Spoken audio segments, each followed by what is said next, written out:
Any questions from anyone? Yes.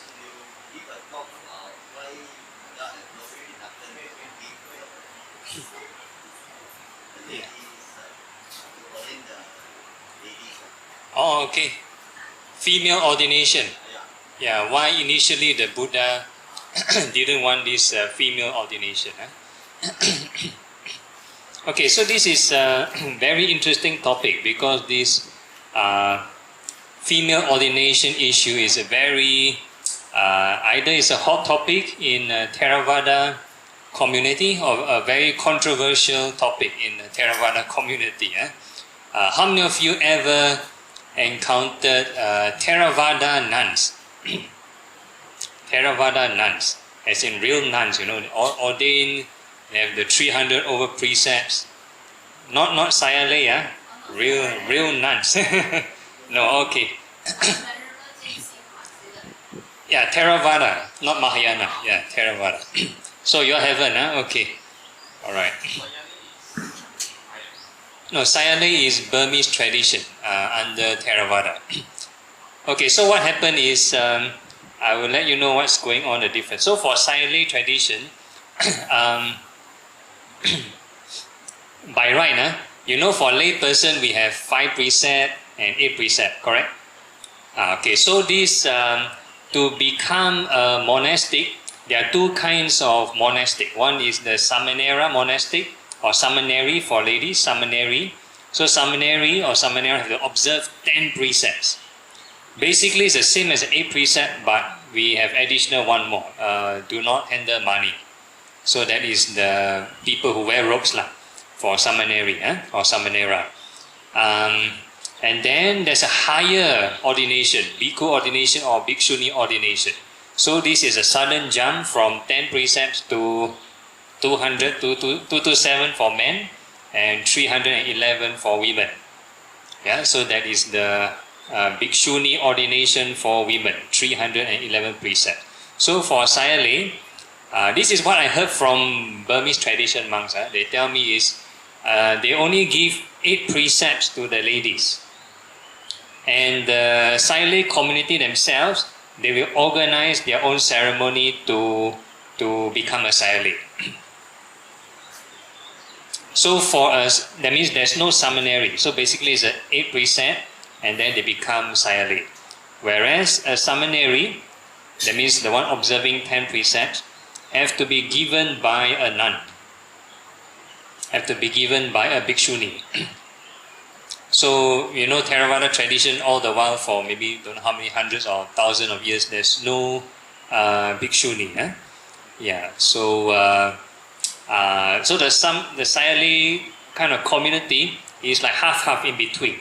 Yeah, it's like is a lay person without going through the official ceremony, but they want to live as like a monastic. Yeah, so that's Sayalaya. Okay, so now the issue is why the Theravada tradition don't have these nuns. Yeah, don't have these nuns. Do you think it's a sexist issue? How many of you find it's a sexist issue? Nobody, okay, so that means you are all well informed. Either you're well informed or you're not sure or whatever, right? Okay, so for any ordination to take place, let's say for monks, for male monks ordination, if one person want to ordain, let's say, I don't know, let's say one person, maybe, let's say Anthony wants to ordain, example. Let's say example. If you want to go through the novice ceremony, can. One person as a monk, I can conduct this novice Samanera ceremony. That means he observed the 10 precepts. Yeah, so this one can be done. But if you want to go for higher ordination, want to take a bhikkhu precept, want to become a bhikkhu, one person cannot give him the ordination. This one need at least 4 male sangha members, minimum. 4 male sangha. But usually they have more, they have like 10, 20, whatever, right? So they have, they want a certain quorum, minimum 4 people to conduct this ceremony. Yeah, so So that's according to the Vinaya rules, you need 4 persons. So what happens for nuns is about the same thing. You need a quorum. Let's say for higher ordination nuns, you need a quorum. I don't know what's the number, maybe 4 nuns to ordain 1 new nun. So that's the criteria. So according to history or whatever it is believed that the nuns order in Sri Lanka, the nuns order in Sri Lanka sort of got extinct. So the nuns or the missionary movement sort of spread by King Asoka sort of only sent nuns to Sri Lanka. I don't think they sent to other places, no, to Thailand or whatever, they never sent. They only sent to Sri Lanka. That's the only records they have. This King Asoka's daughter, this Venerable Sumita, I think so, yeah, that's the name. So she went to Sri Lanka with a group of nuns, and they had the nuns order in Sri Lanka. So Sri Lanka have faced many this famine, wars and whatever not. So both monks and nuns order time to time like face extinction. Time to time face extinction. So for the nuns order, for the monks order, when it's about to face extinction, let's say there are 3 monks left. So if there are 3 monks left, they cannot conduct the ordination ceremony. You need 4 monks, right? So if that's the case, then the monks order will be gone. So they need to import foreign talent. They invite monks from Myanmar, invite monks from Thailand. So that's why now Sri Lanka have the Siam Nikaya from Siam, that means from the Thai tradition, or they have the other Burmese tradition, this Amurapura Nikaya or the Ramanya Nikaya from the Siam tradition, from the Burmese tradition. So now Sri Lanka have these Burmese traditions and the Thai tradition. So that's for Sri Lanka, for the monks. So but for the nuns, how? If the nuns were to face close extinction, they can't get any nuns from anywhere because the nuns order didn't set up in other countries. So this was believed to have happened. The nuns order became extinct in the Theravada tradition. Became extinct. So when the quorum is less than 4, then you cannot conduct any ordination ceremony.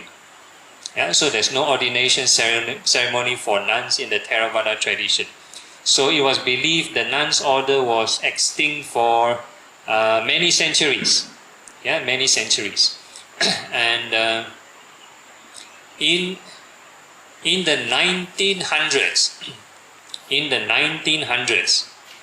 then the Sri Lankan, a few people start to revive the nun order.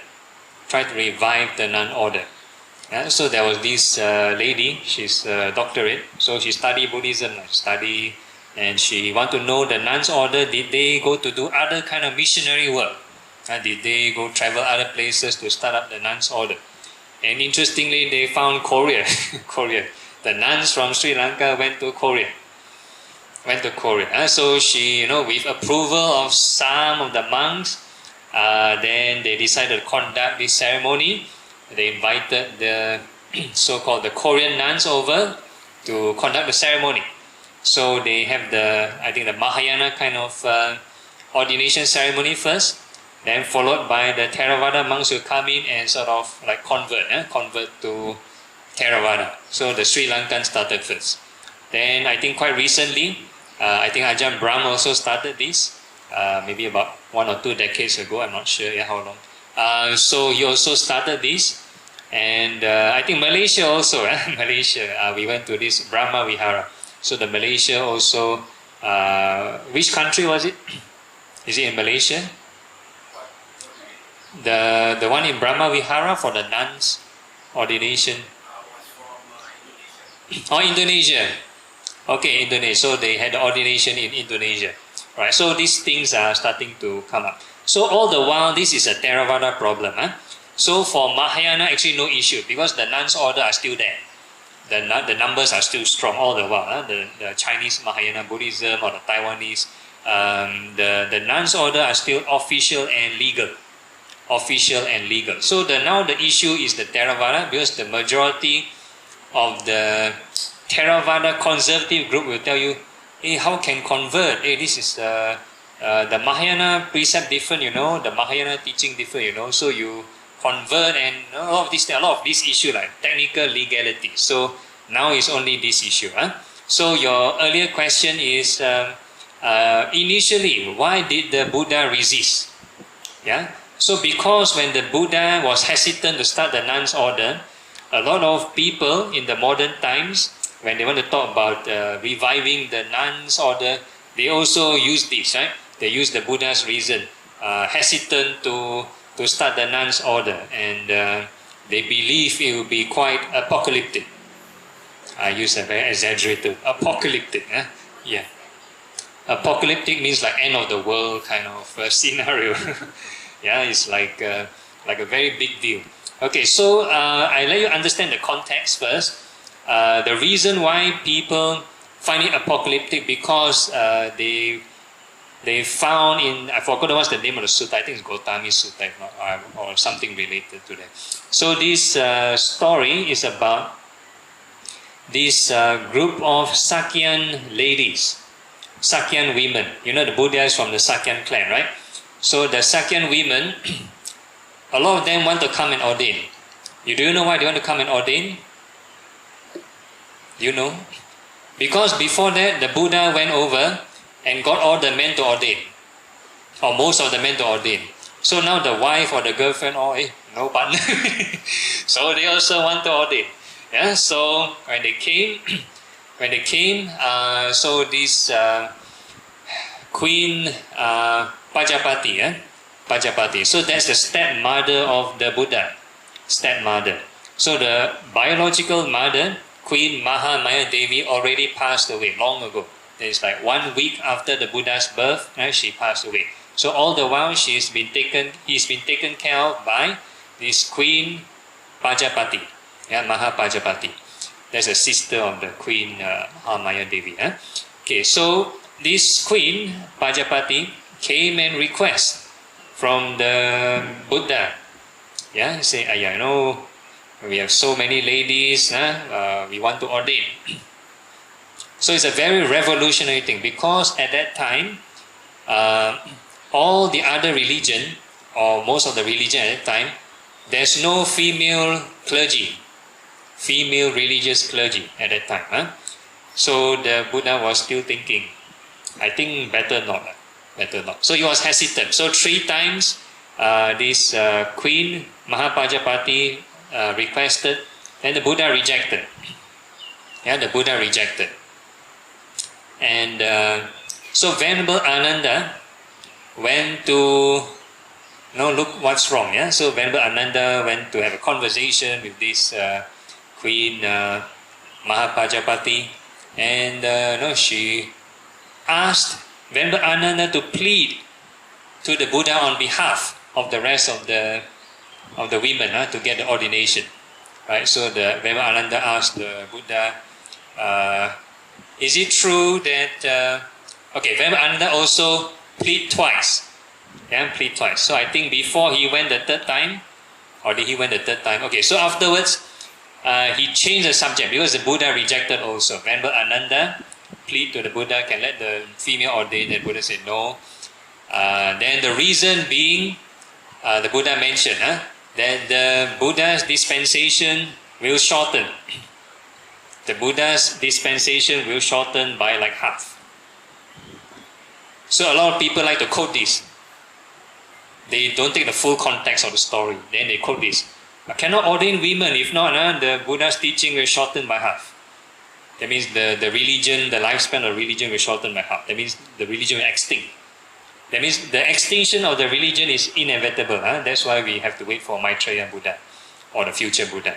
So the Venerable Ananda asked Buddha, is it possible that women can gain enlightenment? Then Buddha said, yeah, can get enlightened.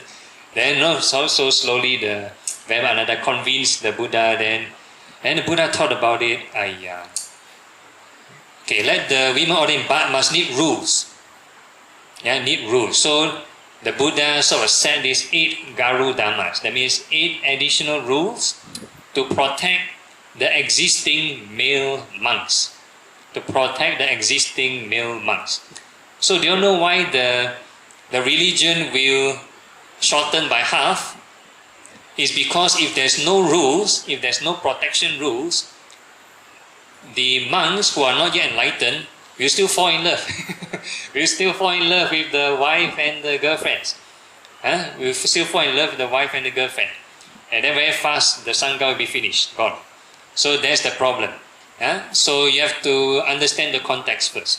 So it's not the ordination of women is the problem, it's because of if there's a lack of rules, then the monks and the nuns will have a lot of problems.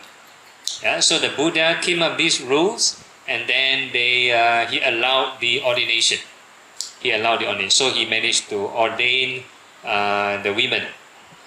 So there are a lot of rules, like you need to stay apart for whatever reason, cannot eat on the same table, cannot sit on the same bench, a lot of stuff. So a lot of these rules. So these are the rules invented along the way. So the nuns will have like 311 for the Theravada. So for the monastic rules for Theravada monks, we have 227. And Mahayana, they have 250. More than the Theravada monks. More than the Theravada monks. But the nuns also, they have 300 over. Okay, so this is the sort of origin story. Origin story. So even with all the rules set in place, there were nuns who still can get pregnant. Nuns get pregnant associating with the monks. So a lot of problem. So that's why we have more and more rules along the way. So we have these issues. So does that answer your question?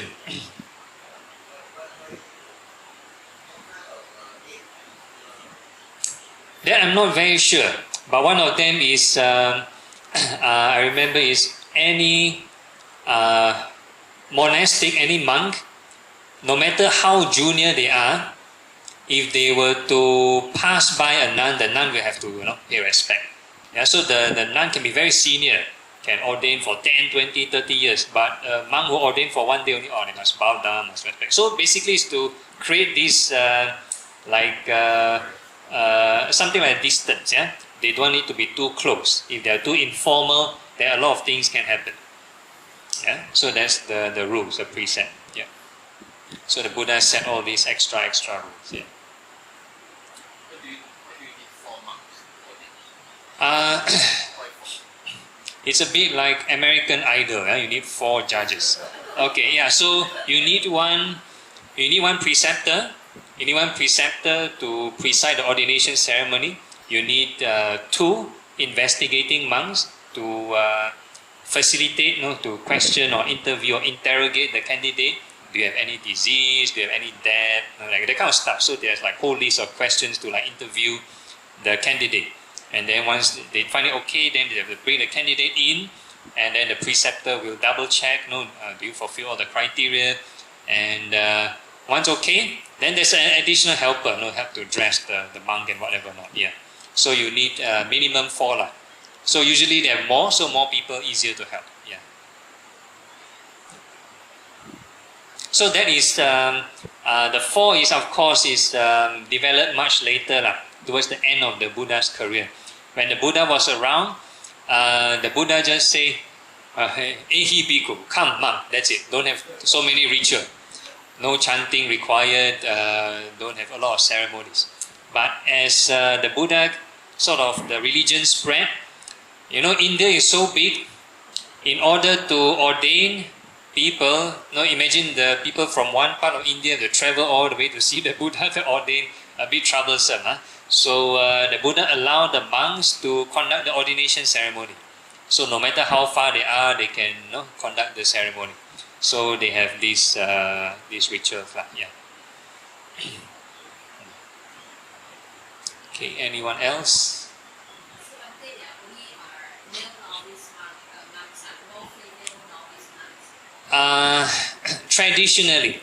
traditionally. So the Sri Lankans, they have this Dasa Sila Mita. So it's not even it's not a seminary, so it's a lay person who takes 8 precepts officially, but then they take additional 2 precepts to become 10 precepts. Yeah.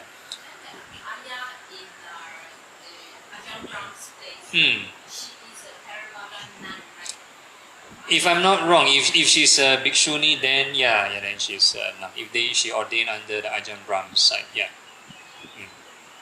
She's also under the forest practice, right? Should be, yeah, because Ajahn Brahm is considered the forest tradition. Yeah.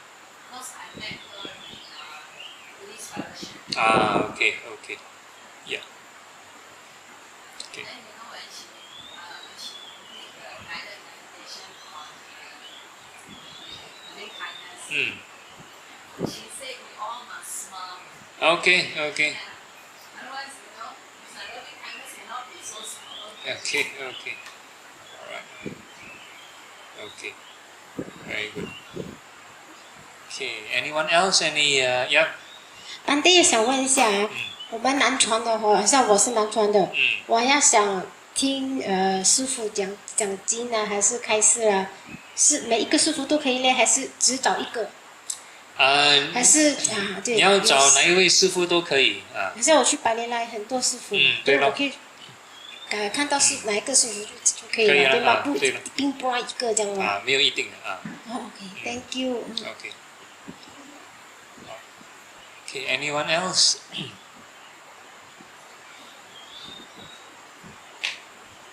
Okay.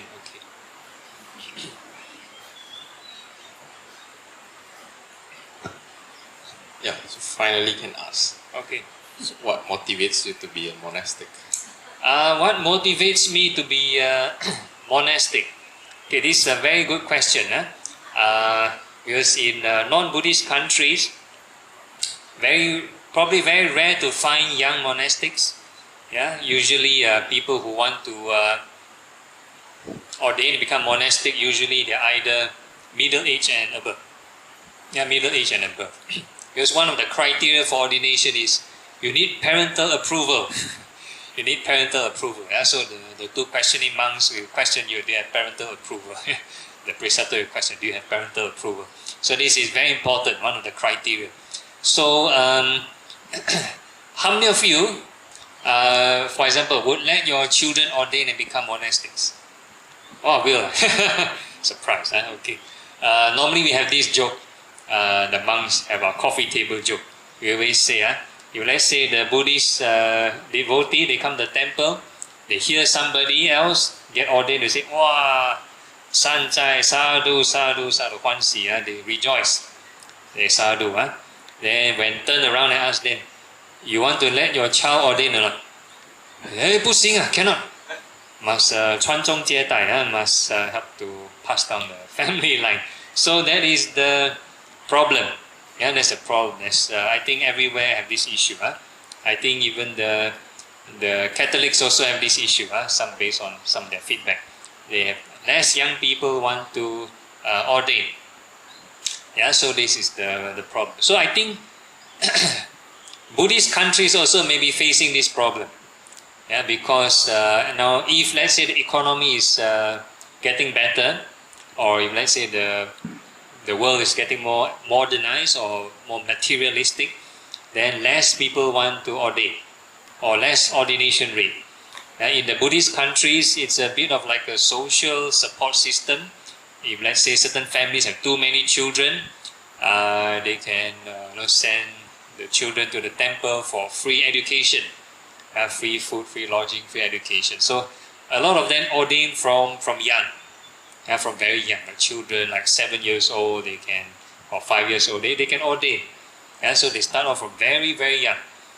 So when I was in Thailand,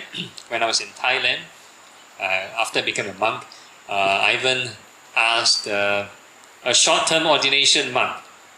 I happened to be like in the city, so I asked him, why you ordain?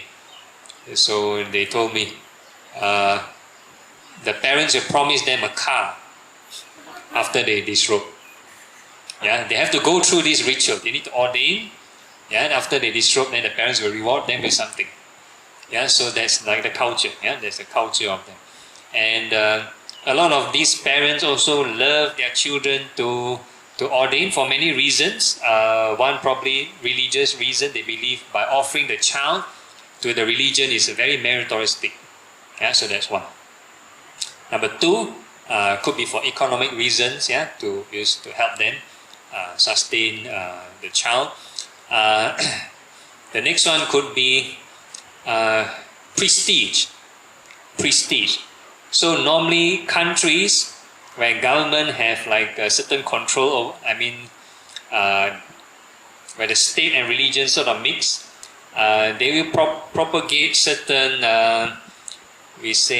positions to certain religious clergy.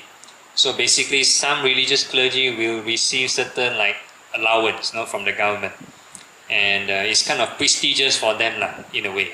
So they will propagate it in a way that it's a kind of propaganda to make it prestigious to become a religious clergy. So because of these few reasons, probably then they want to send a child to ordain. And also one more is because of in Thailand, or maybe, probably in Thailand, the forest tradition, they came up with a structure. For the child, if they ordain, they have to look after the senior monks. So there's like interesting things which the child won't do at home. Like you need to wash the feet of the senior monk, have to wash the robe, wash the bowl, clean the room, do all this kind of thing, being attendant for the senior monastics. Things which the children won't do to their parents, or some of the things they won't do to their parents. So after this whole stint or this short-term ordination, then they come back to their parents, then they do this to their parents. What do you think the parents will feel? Who will like it? And you like, right? Your child suddenly, wash your feet and stuff like that. You say, I feel like king and queen like that. So a lot of parents like it. So they send the child and become this short-term monkhood. Okay, so for our case, we don't really have all this kind of either propaganda or this kind of education for most people.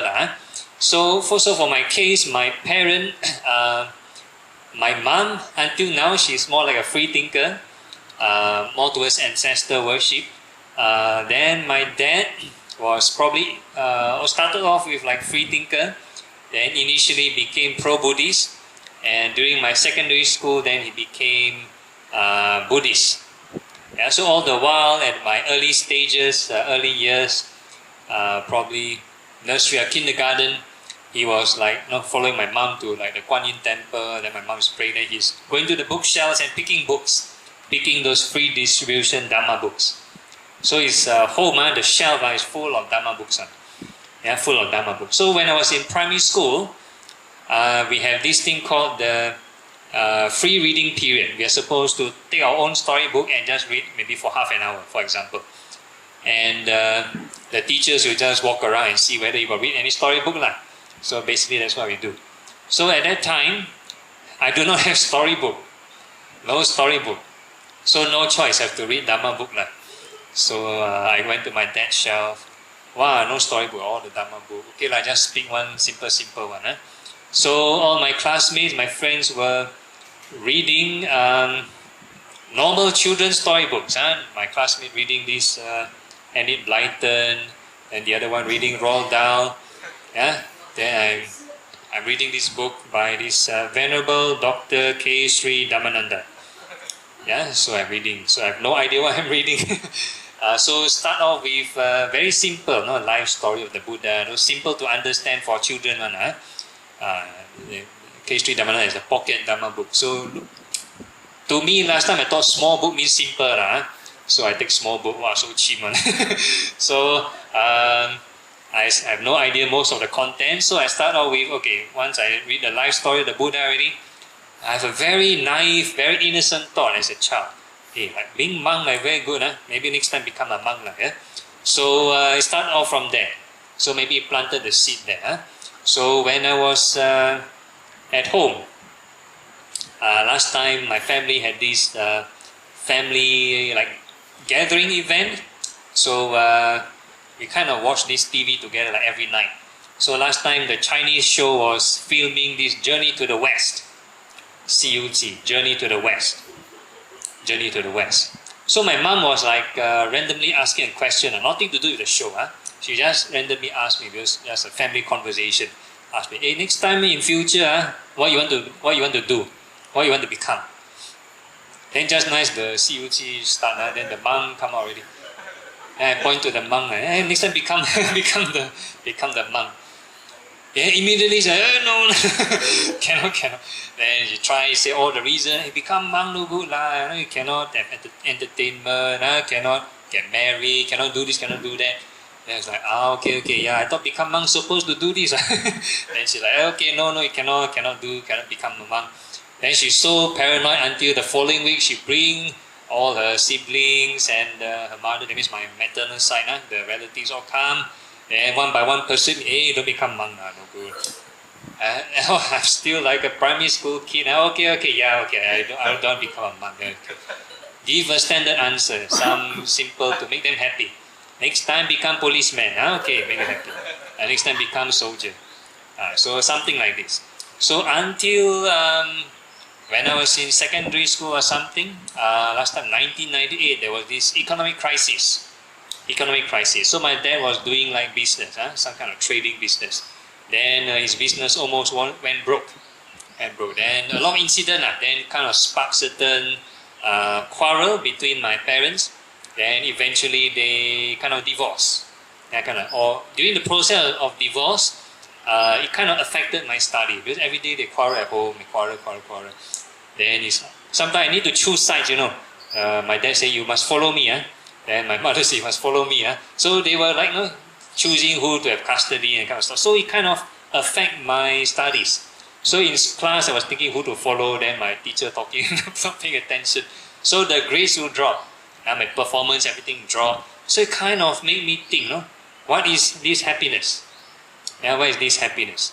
Because last time before that, I was sort of at least quite a high achiever. At least you can get top in school or top in class, kind of stuff. You can get a scholarship every year. So this thing happened, you cannot even get top in class. So my performance dropped and went average or slightly below average. Then it's like affect me very emotionally. And I was thinking, what is this happiness? Do you need to perform well to be happy? Do you need money to be happy? Do you need to find a girlfriend to be happy? You look at my parents' situation. So it's like, hey, something's weird. So somehow things led me back to the Dhamma books again. Then it kind of snowballed from there. So eventually my dad brought me to take refuge in the Tibetan tradition, 3 refuge and 5 precepts. So I started off learning this Tibetan Buddhism. And those days the lamas don't speak English, so they need a translator. So the lama speaks something, then the translator speaks. So sometimes a lot of things lost in translation, or the talk very long, or very slow, whatever it is. So my dad, maybe impatient or whatnot, so he signed me up for this meditation class, a Sri Lankan tradition meditation class, which I was been following all the way already. So after this, then I kind of snowballed from there, then become a monk.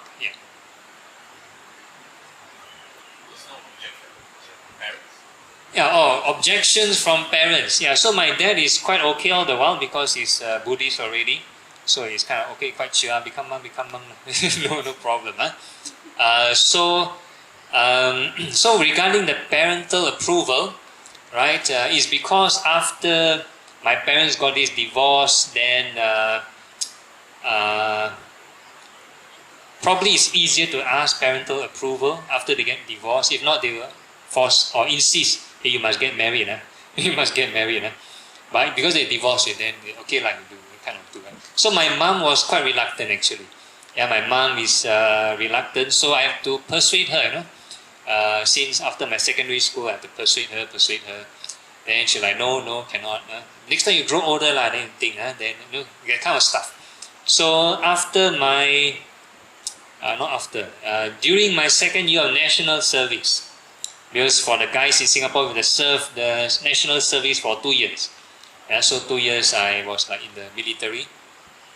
So after the second year, you need to come up and then you need to do something, right? You need to work or something, right? Or you need to further education. So during my second year, I brought up the subject to my mom.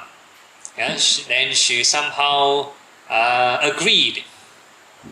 She agreed. I asked her about this ordination. Then she agreed. I was so surprised. No, how come you suddenly agree? Eh? All the while I asked you, you said no, right? Then suddenly she agreed. Then I asked her, no, why you suddenly agree?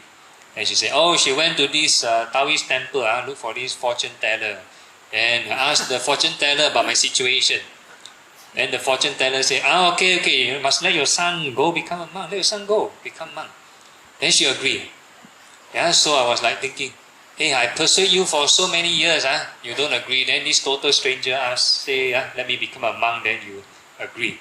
Then it's like, okay lah, a bit disappointed, but okay, I'm very happy, she agreed. Yeah, so that was the time both parents agreed, lor. Yeah. So right after my NS, I have to do my window shopping. My sort of to search which temple or which monastery to ordain. Have to look for different people for interview, or rather interview different monks and get their opinion and stuff like that. So I also approached Ajahn Brahm for his opinion. He told me his monastery full house, cannot bring in more people. Okay, he advised me to go to Asian countries. Yeah, there are a lot of monasteries that you can go look for there.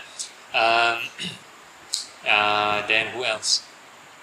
At that time when I met Ajahn Brahm, my mom was still not agreeable to my ordination.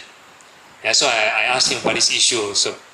So he told me as long as the main family, the bread, so-called the head of the family, as long as they approve, then it's okay. That was his short answer. I mean the summary of his answer. But he gave quite a long story.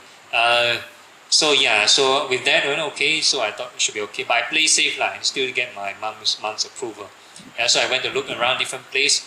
Then my meditation teacher from the meditation classes which I've been attending recommended me to follow Bante Mahinda, the Malaysian Bante Mahinda. Yeah? So his center there's one in the Alokarama, near Malacca, and one in Australia. So I went to the retreat at the Alokarama. They said, okay, you come with me to Australia. And okay, I followed him to Australia, and after some time, then probably his schedule is very busy. That time was busy doing missionary work. Then you have no time to train monks. So he offered me okay, I will send you to this certain institute, like a school in Sri Lanka. Then you ordain there, then you learn the basics from there. At that time, I didn't do my research well, so I was again very ignorant. So my perspective was, oh, he don't want to train me. At that time, I was thinking, I only want to learn from meditation monk. I don't want to learn the academic stuff. Yeah, I don't want to waste time on academic stuff. So I thought, okay, he doesn't want to train me. So I thought, okay, if that's the case, then I go back to Singapore. Now, whichever Theravada temple, if they accept me, then okay, I will ordain from there. Yeah. So after the Australia trip, I came back to Singapore, and then sort of a friend volunteers at Palelai temple. Yeah. So he asked me to come to Palelai to give a try. So I went to look for a Singaporean monk there. Then he encouraged me to, hey, you go to Santi Forest Monastery. Yeah, so that's how I got ordained. Yeah, now it's in the Thai tradition. Yeah. Yeah, have a question? Okay. No, okay. I thought you have a question. Yeah. Thai what? I would say it's a lot of physical adjustment. Yeah, because at that time I just finished my national service, so it was easier to transit lah. Yeah, because that time my camp was at this Sungai Gedong. Sungai Gedong is a swamp area. That is the place where nobody wants to go on to have their 2 years of NS. Yeah, so I was posted there. It's okay, like Monday to Friday is like in the jungle, like really in the jungle. Yeah, whereas all the other camps are pretty near to civilization. You see the doorstep, then you see cities and building already. The camp which I'm in, all jungle. The gate is all jungle. Then the road to take the bus to go out to the city is so far away. You need to walk out, all jungle. Yeah.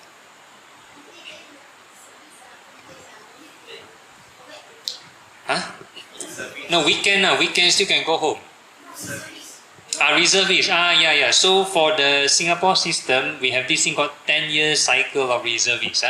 So basically, the 2 years as a young person is to train you to be like very fit. No, it's like schooling, to go to school and courses. So the 2 years, a lot of school courses, exercises, training, and whatever not. And the 10 years or the 10 years of cycle. After that is to recall for real action in case of any real war or whatever. Then within the how many years before you reach 40 years old, you're still activatable. They will activate you and then you need to report and then you do your whatever service, deployable stuff. So that's the real active part. So that's the time when most people start to work and have family and start to have big bellies already. Yeah, so they activate the non-fit people to go to war. Then all the fit people is just training and schooling. Yeah. So for becoming a monk, don't have to go for reservists. Yeah. So there's a clause. So before I finish the 2 years of this national service, we have to sign a certain form. So you need to read through certain terms and this condition. So part of this is mentioned. If you are full-time religious clergy, you don't have to do this reservists. Yeah. So I read that carefully, like, okay. Yeah. Okay.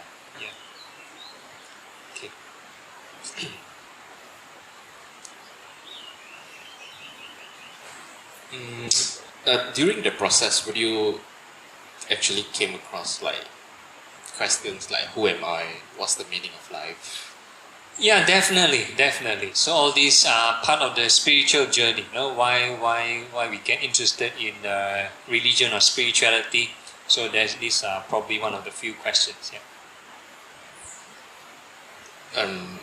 For instance, that who am I? Right. Let's say I'm not speaking on like from the elements in our body. Yeah. But what is it?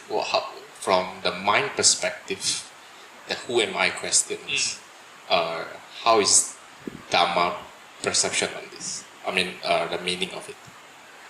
Okay. Not the elements of like our body, but from the mind perspective. Okay, from the mind perspective. Okay, so you need to repeat from the mind perspective. Then what? The question of who am I? Question of who am I. Yes, okay.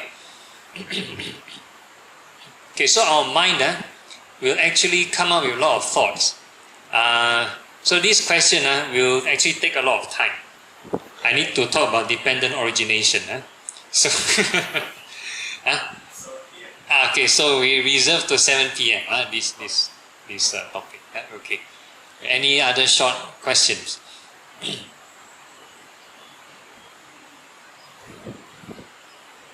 Okay, if not, then we go for our self-practice or break, then see you back again at 7. Okay, right, salute. So, pay respect to the Buddha.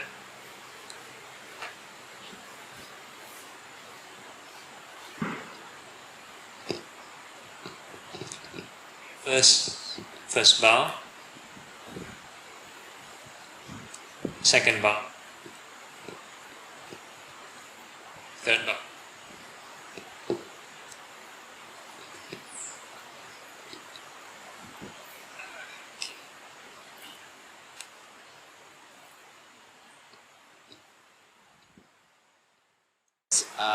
Every time when we have done those offering or like dana or whatever, always there's this kind of the reverend wish that ayuvanu, sukambala. Yeah.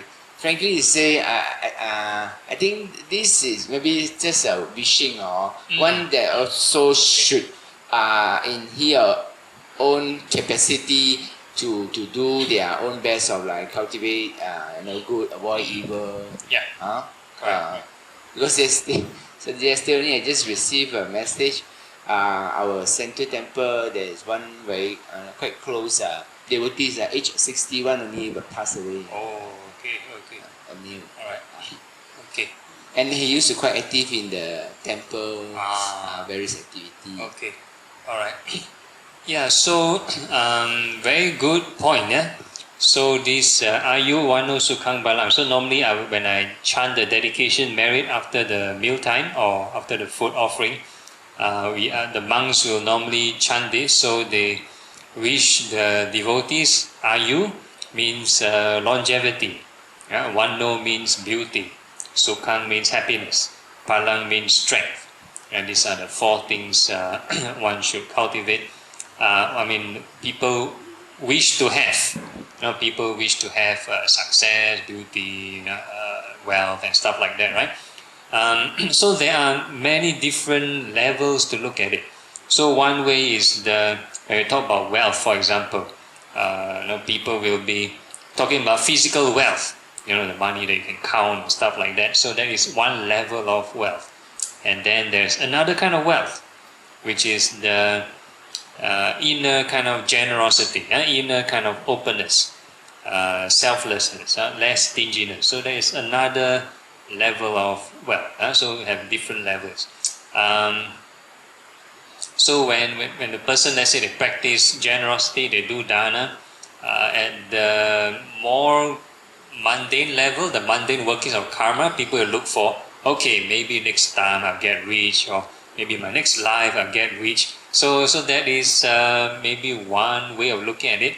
But the real spiritual direction we are aiming is actually how to be less selfish, less stingy. So that is the true inner wealth. So I remember there's another sutta, the one where the Buddha predicted this Maitreya Buddha at the lion's roar discourse or something like that. So the Buddha did mention they are the monk's version of the wealth, beauty, and stuff like that. So one of them has got to do with I think the beauty of the monk is the precepts. If you keep your precepts well, that is the beauty of the practitioner. So that is one. Then what is the longevity of a monk? Longevity of practitioner is if they enter this, enter concentration. Concentration. So if they enter concentration, they have these, four sublime states. Four sublime states. So that is their beauty. Longevity, beauty. So one is happiness. So happiness got to do with concentration. Concentration, and the strength is the realizations, stuff like that. So these are the more spiritual aspects of this, the beauty, strength, wealth, and stuff like that. So there are different interpretations. So I suppose depends on what you're aiming for. What you're aiming for. So now I give you a new meaning to these four. So like the friend of Brother Tan here. So of course we feel sorry about the passing away. So death is the timing of death is very uncertain. Timing of death is very uncertain. So even though one may do lots of good deeds in this lifetime, we are also not sure what kind of deeds we've done in the past that may catch up or ripen. So the whole idea is like in our meditation practice, we don't really aim so much for the stillness or whatever. That is more like the byproduct. We always emphasize on the cause. Always think the right thought, right thought, right thought. Keep planting the seed. Keep rowing the boat. Okay, any one wants to ask? Bante, 我想一下，如果我去巴黎来等过午不食过后如果我看到Bante他们我要供养什么？什么食物比较多？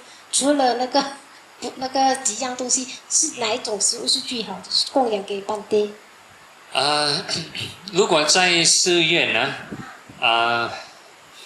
通常呢，我们什么都接受。如果是早上食物的话，我们就叫在家居士受尽他们的处方咯，这样吗？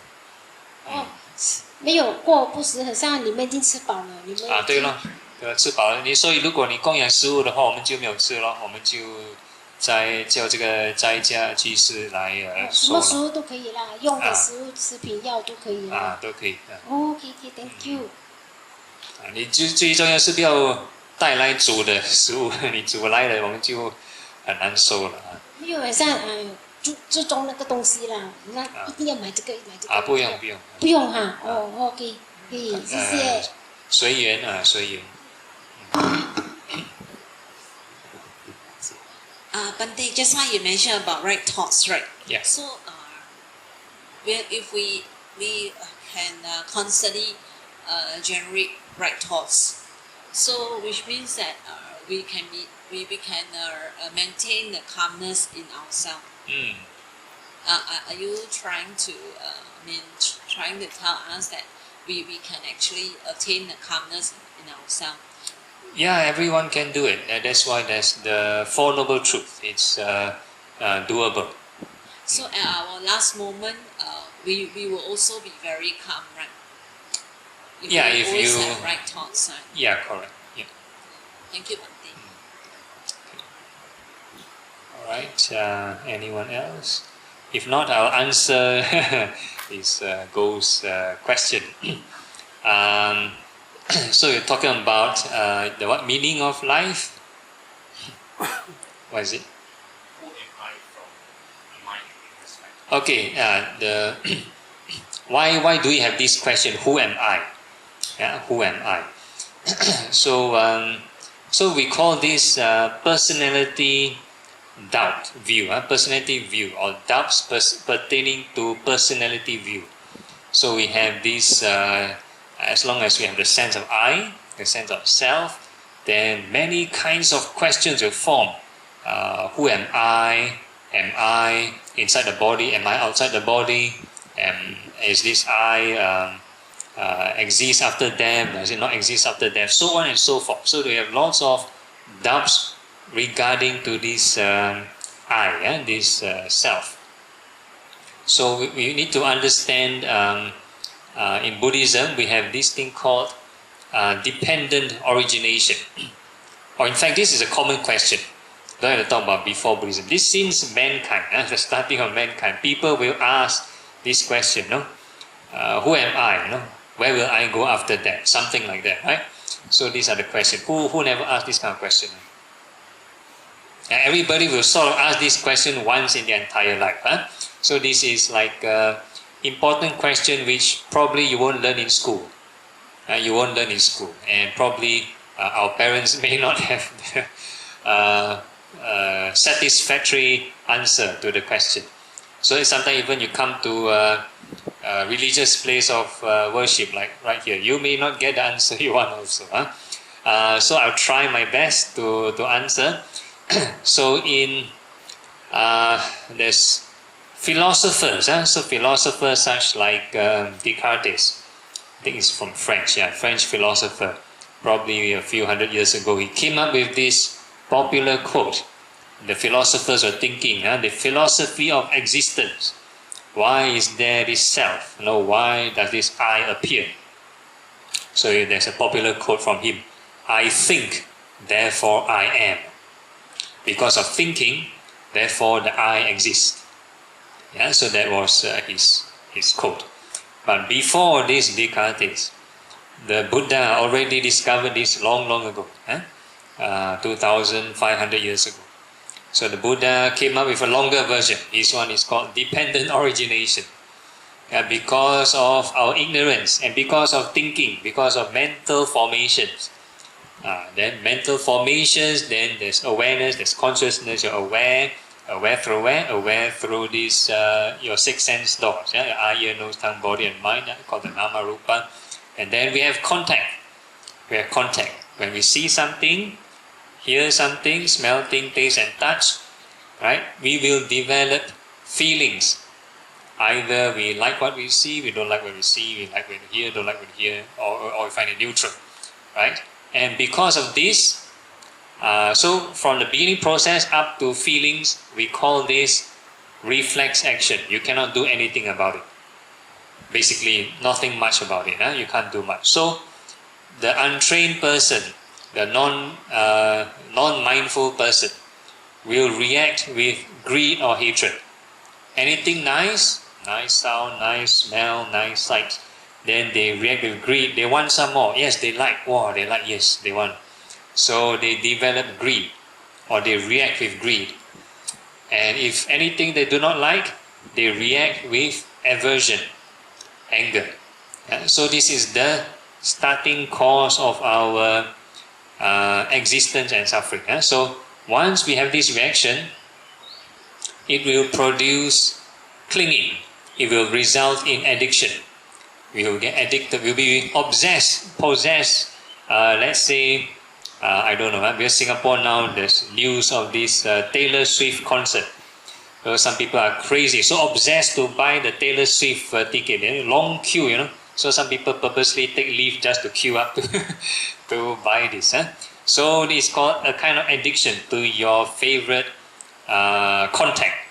So, for example, let's say the person perceived Taylor Swift. Okay, then they are obsessed. They have greed. They want to buy the ticket. They want to hear the concert.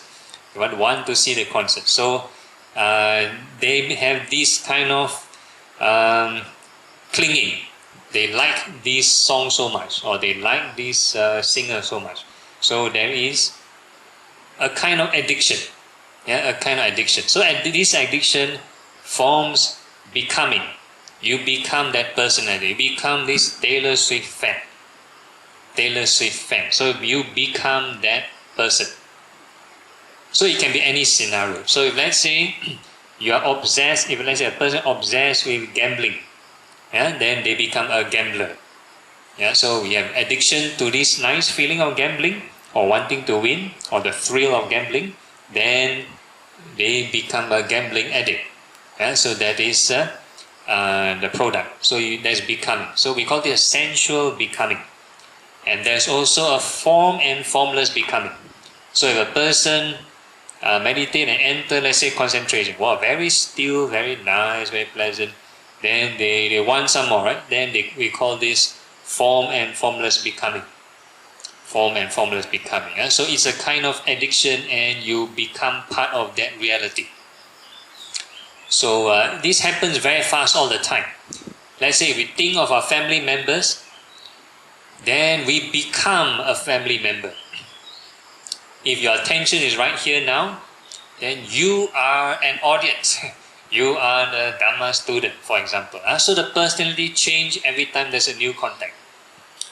So the sense of I, or this becoming, derives from this reaction to the sense stimuli, eye, ear, nose, tongue, body, and mind. And then once you perceive already, then depends on how you react, then you become that personality, you become that self. Maybe a person, I want to be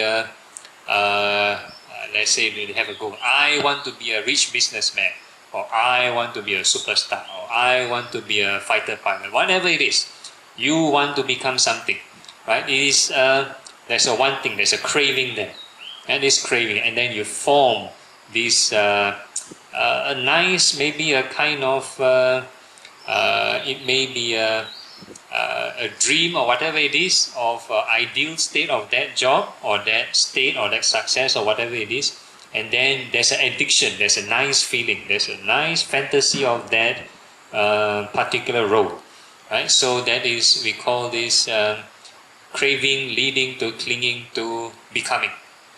You become the person. So once you become that personality, or you become a fan or a dreamer of that personality, then you face the ups and downs of this scenario, the birth, aging, sickness, and death of that personality.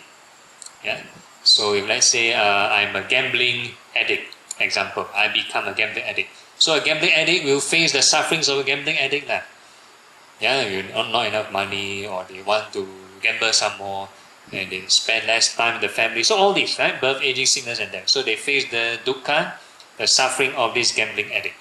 So if they change to another personality, then again another set of birth, aging, sickness, and death for that personality. So we call this the moment-to-moment dependent origination. Moment-to-moment dependent origination. So it happened very fast. So that's why when we were young, we have certain ideals. I want to become something. I want to be whatever. Then when we grow older, our ideals will change. Because different condition change, you have different ideas. Then the way you react will be different. Then different thrills. That's why you have different addiction and different personality. Different opinions. So that's how fickle or how impermanent is this our perceptions. How impermanent are these our feelings. So to know who are we, because this sense of I is so strong, right? If a person never cultivate impermanence, they never reduce this ego and clinging, they have no benchmark. So a non-cultivator will have the ego more or less like the same, like quite constant to them. So they believe the self is real, the I is real, I am real. The self is not real. But the more we meditate, the more we cultivate, the ego, it can change one, it can disappear one.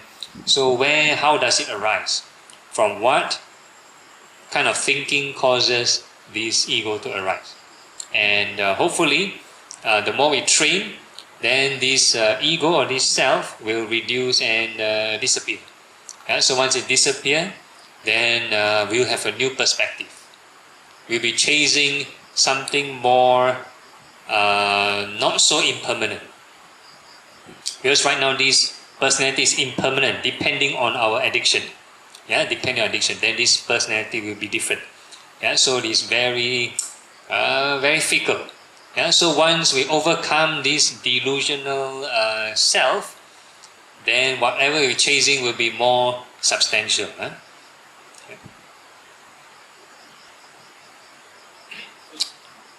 it also mean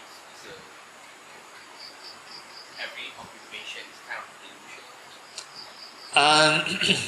If let's say there's a lot of fantasy about certain occupation, then yes.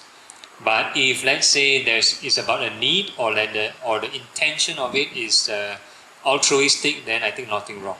Somebody will need to have a different occupation. You cannot have everybody the same occupation. Indirectly attach yourself to the occupation identity. If let's say the person is not mindful, they are with that particular occupation for a long time, then they associate, for example, I am a monk. I am a monk. So because I'm monk for quite maybe some time already, then the monkhood is associated with my identity already, So whenever a person, let's say they curse and swear a monk, any monk, I will get affected also.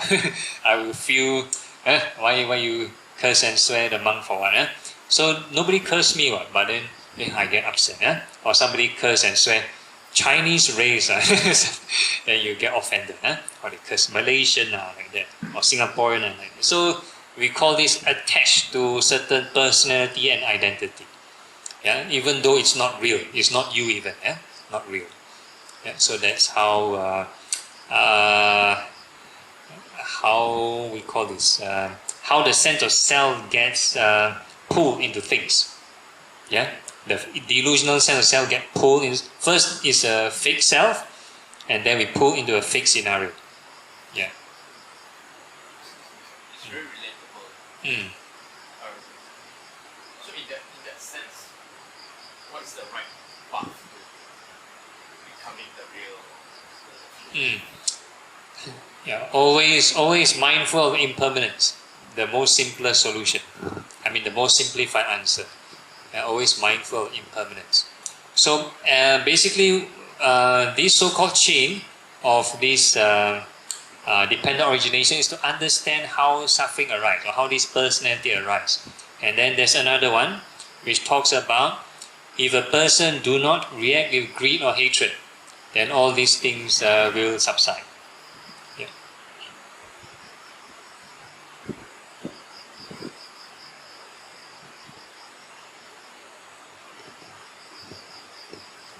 So the shorter version is the Four Noble Truths.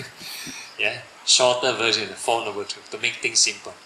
As long as you do not have unwholesome craving, or you try your best to reduce this unwholesome craving, overcome this unwholesome craving, then you're on the path to overcome this ego. Yeah. So does it mean we can still cling to the becoming identity, but without unwholesome values? A person can have a wholesome thought without wisdom, for example. Wholesome thought without thinking of impermanence.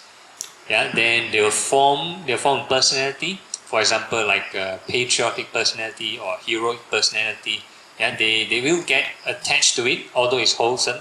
So yeah, that is one example.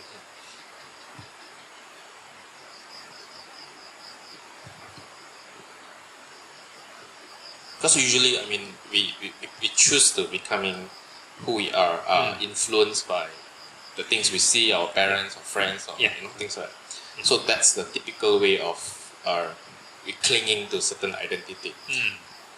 If it's not from this way of becoming, what is the right way of becoming? Yeah, because all our habits are picked up from somewhere. Have to be picked up from somewhere. We are not like inventing new things, So a lot of things we learn from parents, we learn from school, learn from TV, learn from anything, right? From the internet, whatever, right? So a lot of habits, a lot of things you want to try out, or you want to experiment, and you want to form certain new catchphrase or whatever it is, right? So it's all about learning from somewhere. Yeah, so we sort of pick up different personalities and we try to imitate even. Yeah, imitate. So people like to imitate, and so initially there might be some clinging. I think it's quite normal. This is part of samsara. But at the meantime, we try to practice also think a right thought all the time. So even though these habits are there, they don't affect our happiness. But my question is, assuming you're given a choice to choose your path again. Okay. So instead of the conventional way of being influenced, being from the typical media or things like that. Okay. What is the right way of becoming, besides being influenced with such a... Right way of becoming. So that's why we always talk about associating with wholesome people, wholesome company, wise people, wholesome company. I think we read one of these Mangala Sutta. Avoid unwholesome influence. Very important. So that's the first step of any spiritual practice, to avoid unwholesome company. Because, for example, once you mix around with gamblers or drinkers, and that's it, you become part of them. So we avoid unwholesome company, and mix around with wholesome company. Yeah. So again, depends on your intention. If let's say our intention is to, for example, for kids, if they want to be, they want to score well, then they mix around with the studious people, studious clique, and the academic clique, right? And vice versa. Likewise, if you want to be more wise, then you come to this religious place, like. Yeah. But the resulting becoming can be positive. For example, like you mentioned, you want to score A, so you mix with A students. Yeah, example. correct. Yeah. But you are clinging to that identity of, you force yourself to be an A student, right? Okay. So it's still not a very wholesome. Okay. Yeah. So like this kind of goal setting, or a person wish to be a top student or top performer or in work or whatever it is, that is one thing. And the next one is got to do with our intention. What kind of thoughts do we have when we have this goal, or when we want to mix around with certain people? What's our intention? If the intention is wholesome, is for the benefit of everybody, or you want to help more people, I think it's okay. But if let's say the intention is very selfish, is if let's say we meditate, we should be able to be more sensitive. If let's say we feel any kind of tension, any greed or hatred, then we need to reassess lah. So eventually it backs to selfless intention. We call it right intention, right reflection. Yeah.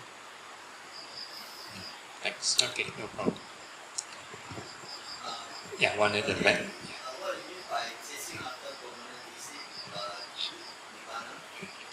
Yeah, chasing after something more lasting.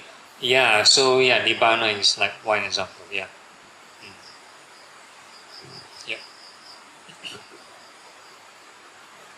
Okay, anyone else? Bante, how do we overcome ego?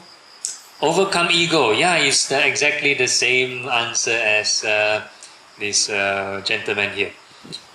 Always practice right thought, practice the Eightfold Path, right thought, right effort, right everything, every moment.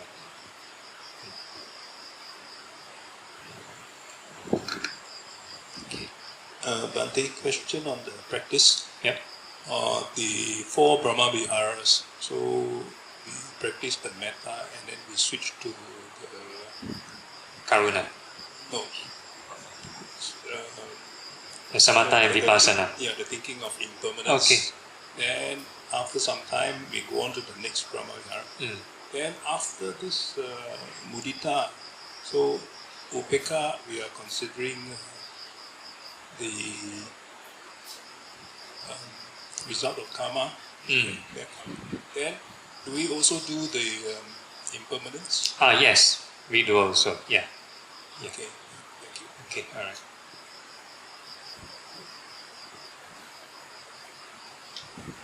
Okay, anyone else?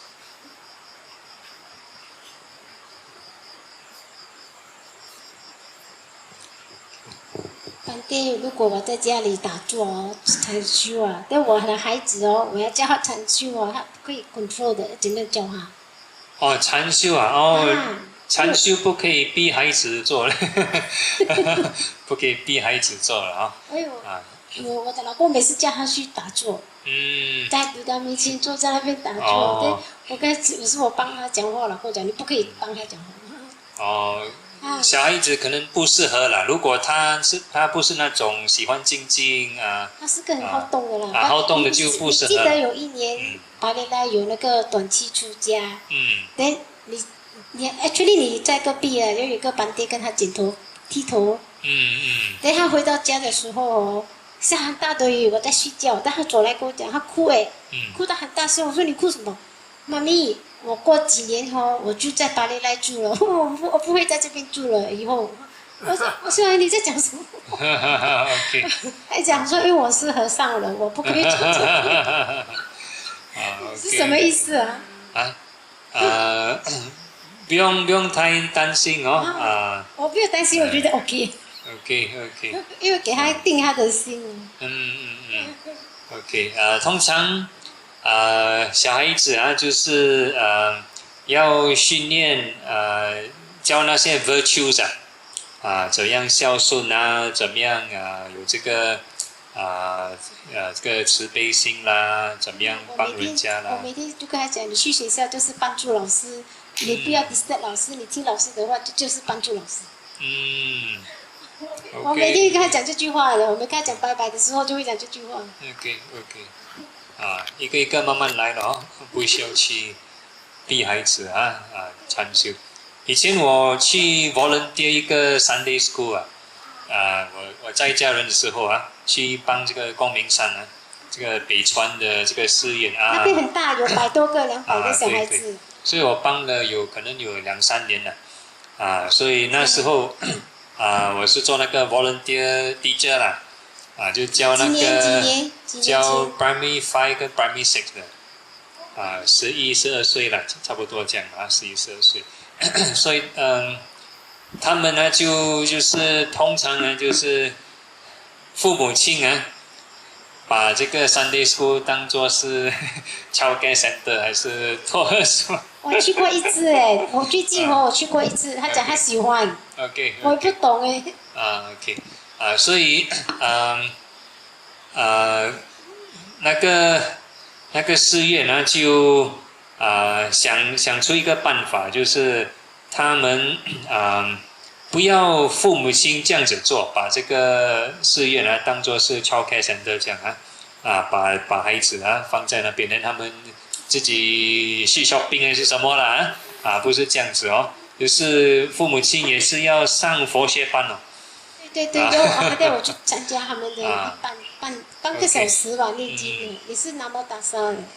对，因为不可能好像在那个佛学班的时候那个小学生我们教他们，不可以喝酒回来家长父母亲喝酒不可以所以我们要 synchronize 要 synchronize 就是我们的教的东西家里也是差不多要教一样了不然会有这个 conflict 然后还有一个东西，我去买4D，我还在讲妈咪有 break 的 5%， 对吗？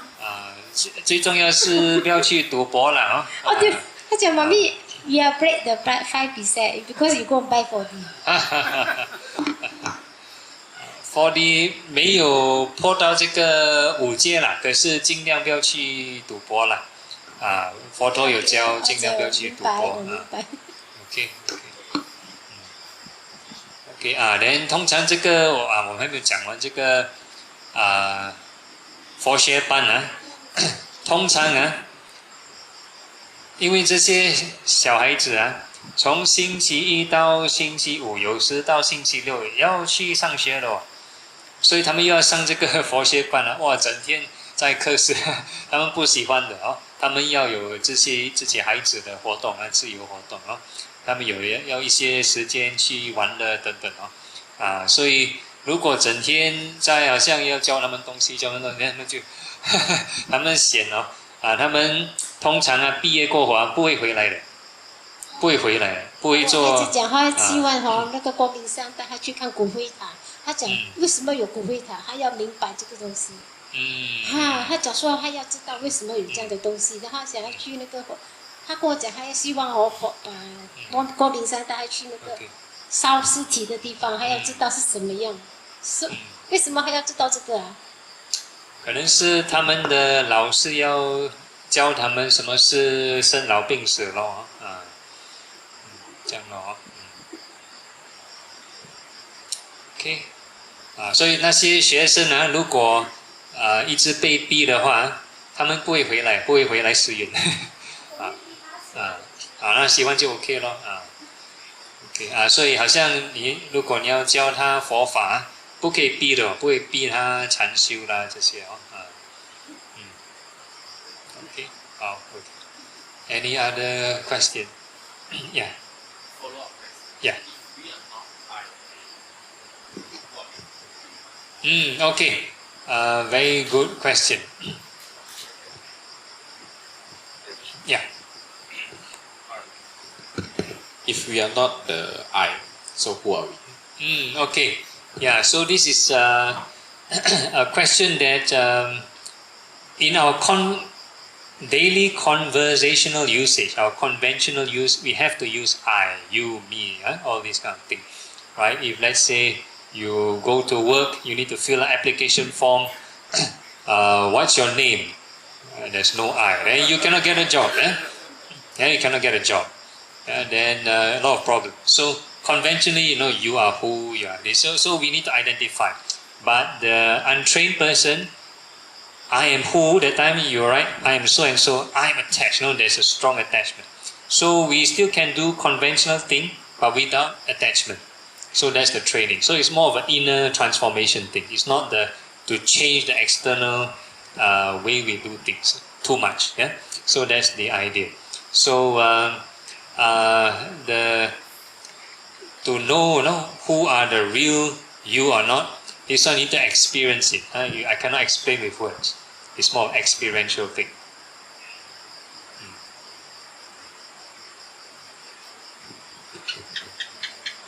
So after you practice more, then the perspective will change over time.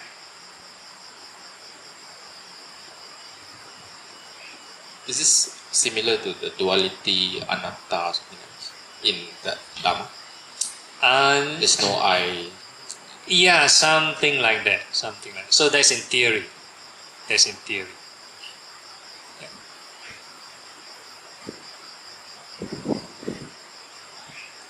Thank you. Okay. Any other question?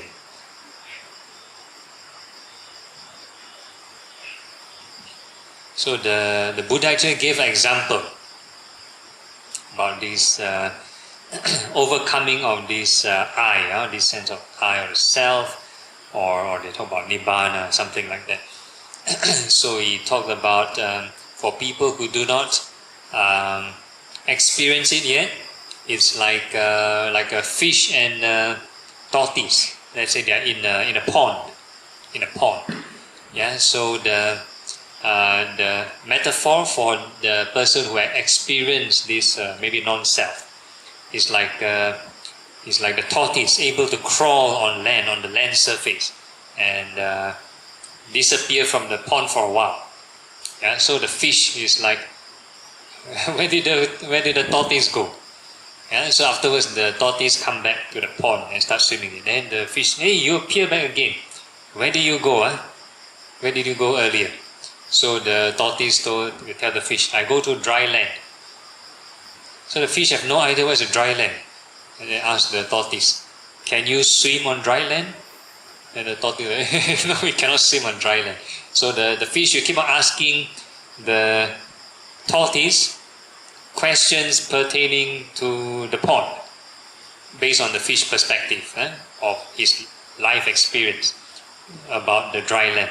So the tortoise said, no, cannot. Can you breathe with your gills on land? No, you can't. And so they try to explain. So likewise, if one person wants to experience the state beyond that ego or self, one needs to actualize it first. So it's an experiential thing. Experiential thing. Can I say we are consciousness? We are energy consciousness? Because the moment that disappear, you sort of like the battery like totally down. Yeah, that's the materialistic way of answering it. Yeah, materialistic way of answering it. Yeah, materialistic way. Yeah, if let's say it just ends there, and if you don't talk about maybe a rebirth or something, then yeah, so everything will break up and full stop. That's it. Yeah. But it won't. I mean, if you have consciousness, energy basically you can destroy it, right? Then it will be rebirth or something like that. Yeah, something like that. I mean, just for understanding intellectually. Yeah, intellectually. Yeah. Thank you.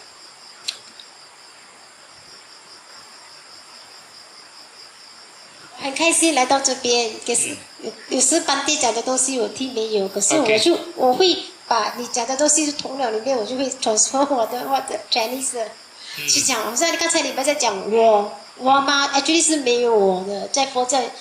我也听过一个法师讲没有我，也是在巴黎来讲的，没有我的，我没有在心里。如果你在一直想我哈，你就很执着这样啊，是不是这样？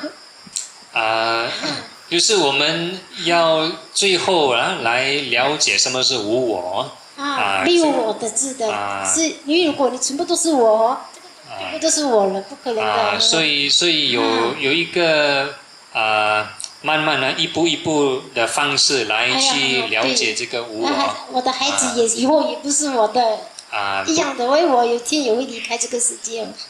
我们那个方式要想无常。无常，对，一切都是生灭无常，没有长久的不可以跟别人讲这个孩子不是我的，是我的人家会牵走你的孩子可是我知道，可是有一天，他也独立嘛，我可能我不会在这个世界，我不懂，可能我明天也不在，我也不懂。OK。那我很开心在这边学习认识他们哦，全部是我的心念。OK，很好。Thank you OK。So, Ken Boon, I have a question.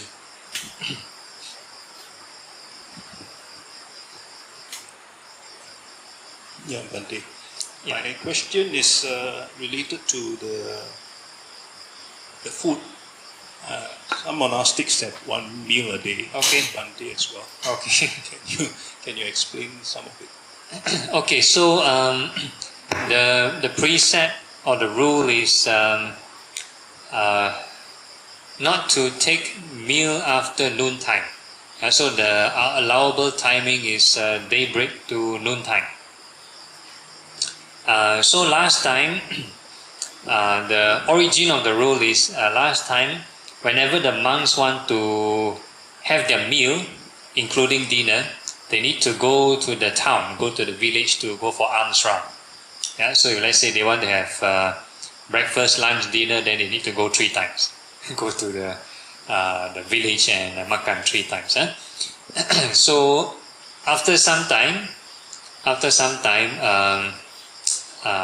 when I think more monks go to have the meal at night, probably last time they don't have street lamp, huh? No street lamp. So when in the dark, imagine somebody standing outside your house, how would you feel? A lot of issues. Huh? Some people think it's ghost, some people think it's robber. So it creates a lot of social problem. Social problems. So also can be dangerous. No street lamp. The monk, when they go alms round at night, then they fall into the langkao and stuff like that. So a lot of issues. So the Buddha stopped this nighttime meal. So basically he set the rule, no meal after noontime. So that's the reason. So in the Vinaya, there are instances of monks allowed to take porridge in the morning before the alms round.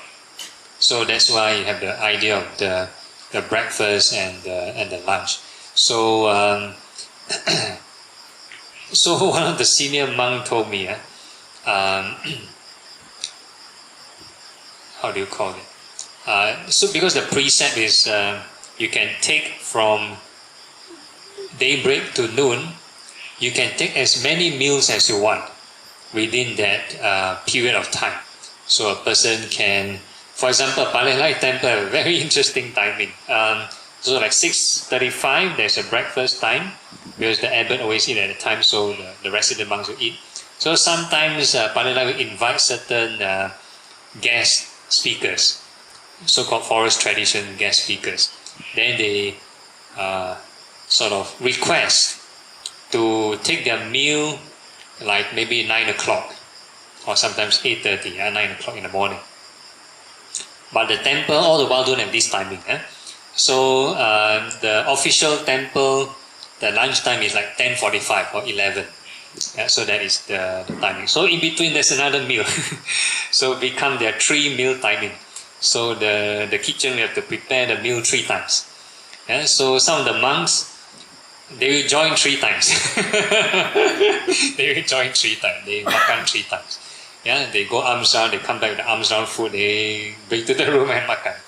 Then the 11 o'clock lunchtime, they will come down and makan again. So they makan 3 times. So somehow they say there's no limit as long as within timing. So because of this issue, there's an extra, we call it Dutanga vow. We call it ascetic vow, called it 13 Dutanga vows, 13 Dutanga vows. So this vow, one of them is eat 1 meal a day. Eat 1 meal a day. So we call this moderate asceticism compared to other religions that really like don't eat and stuff like that. So Buddhist asceticism is considered very moderate. So this is 1 meal a day. So there are 13. So one of them is 1 meal a day. Okay.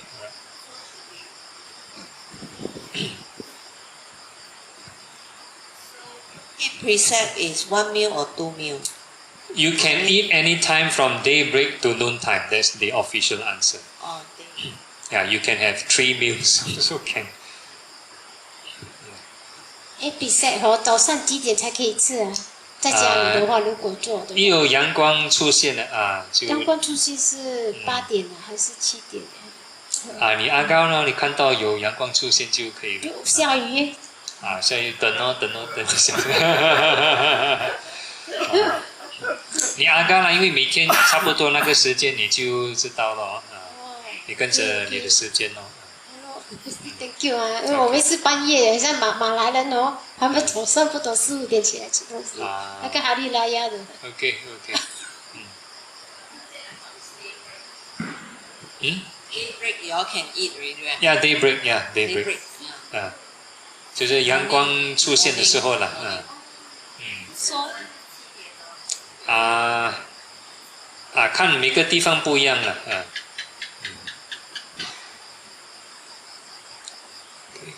，Any other question?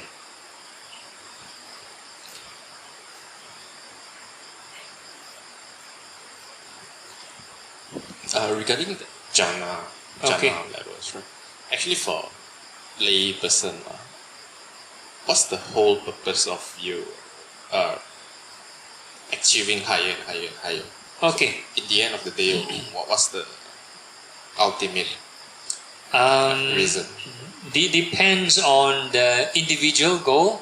So, of course, being a Buddhist, the ultimate goal is to reach this liberation, to get out of this we call it cycle of birth and death. That's the ultimate goal. So, jhanas is part of this right concentration in the Noble Eightfold Path. So, this stability of mind is very essential to help you in your investigation. If not, the mind, if you want to whole day just observe the arising and passing of these the 6 senses and stuff like that, sometimes can be very draining. That can be very draining, or sometimes can be very can be annoying or whatever, right?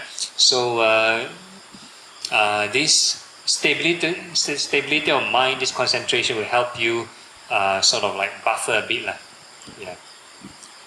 Maybe like shock proof a bit, yeah. Is it normal once you reach a certain level and your mind may feel tired? Tired. Tired as in if a person investigate too much, then they might be draining. Yeah. So you need to sort of investigate in a way that it gives detachment and peace. So there's a difference between intellectual thinking and this investigation of Dhamma. Yeah? Intellectual thinking will be draining. Investigation of Dhamma should be giving more energy.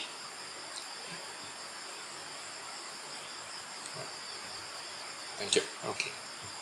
Yeah, at the back.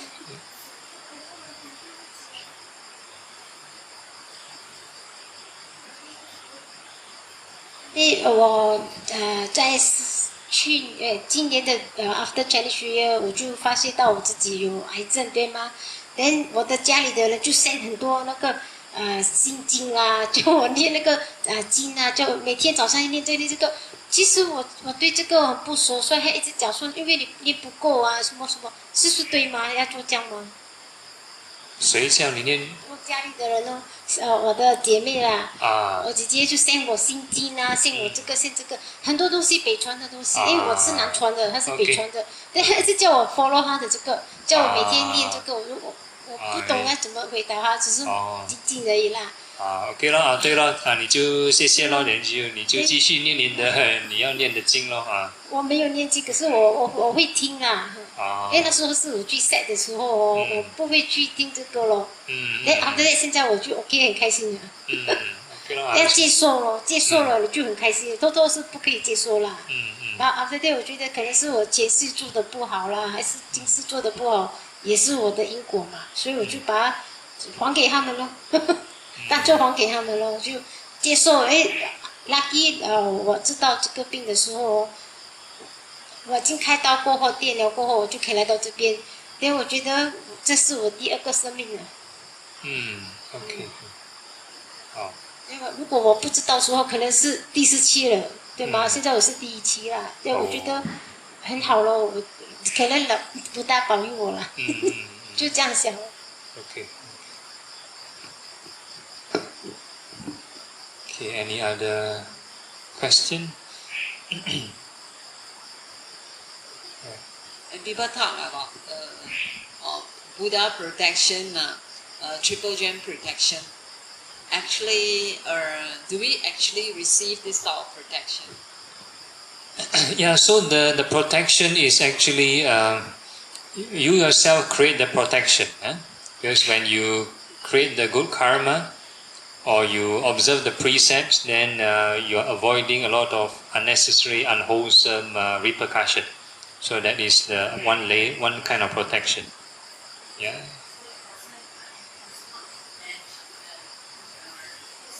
Actually, magic, right? That you get the protection naturally. If you want to talk about supernatural kind of protection, very minimal. There are such things. Depends again on your merit. Like we mentioned before, if a person practice this loving kindness meditation, the Buddha mentioned the metta is like a spear. Any malevolent unseen being who want to attack you is like trying to walk through a spear, so it's like a deterrent. So there are many things also, like your precepts you keep very well, your level of wisdom and so on. So all these add to the merit and add to your protection, this supernatural kind of protection.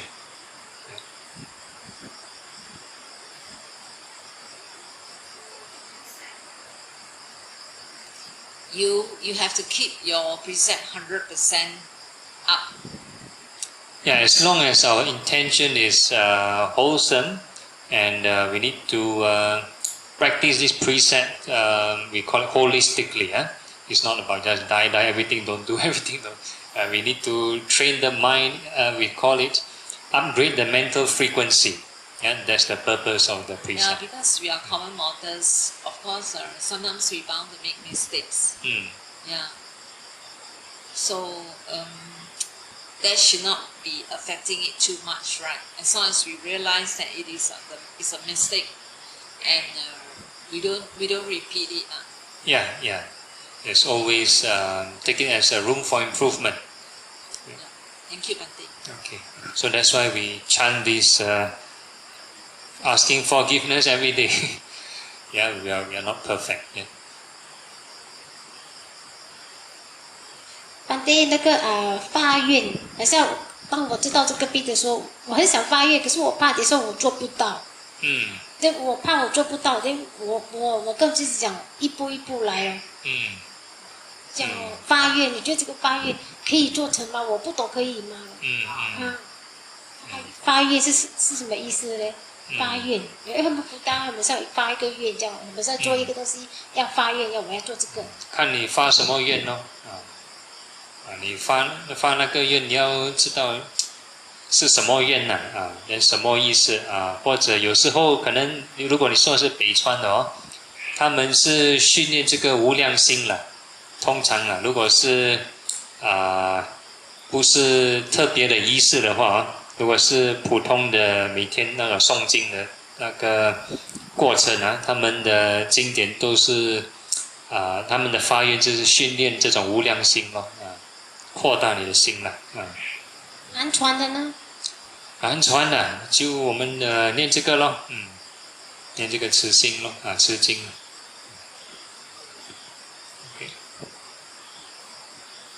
南传可能没有这么多这个发愿了。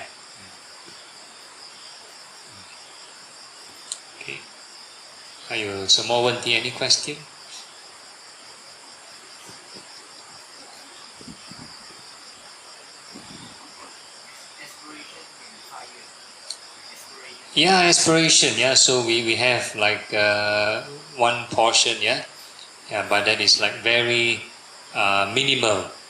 Yeah, very minimal compared to Mahayana chanting a lot. Yeah. Then if not, we let you do your own self practice until your nap time, huh? So I don't know what time you want to sleep. Okay, so leave you all to your own practice lah.